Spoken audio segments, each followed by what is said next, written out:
पवन सिंह एक साथ दो नए रिकॉर्ड बना दिए। अच्छा। पवन सिंह वो कौन सा दो रिकॉर्ड बनाए हम आपको बता रहे हैं, जरूर सुनिएगा। चलो भाई।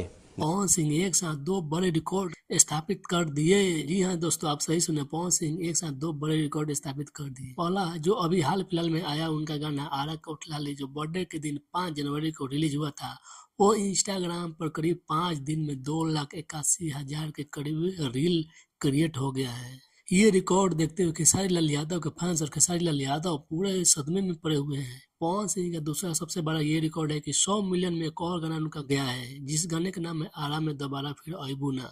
ये देखते हुए खेसारी लाल यादव का गाना आया डांस मूवी का, तोहार दिल हमारा पास हमारा दिल तोहरा पास, ये एक दिन में करीब 1 मिलियन क्रॉस कर गया है। तालियां। पवन सिंह का आरा में उठलाली गाना 2,81,000 के करीब रील बना हुआ है। अभी तो बाकी दिन बाकी है, बहुत जल्दी हमको लग रहा है ना कि 1 मिलियन जरूर क्रॉस कर जाएगा रील के मामले में। बहुत ज्यादा कुछ खबर नहीं था, यही दो खबर था। फिर अगले वीडियो में बताएंगे आपको क्या क्या खबर आने वाला है भोजपुरी से। धन्यवाद।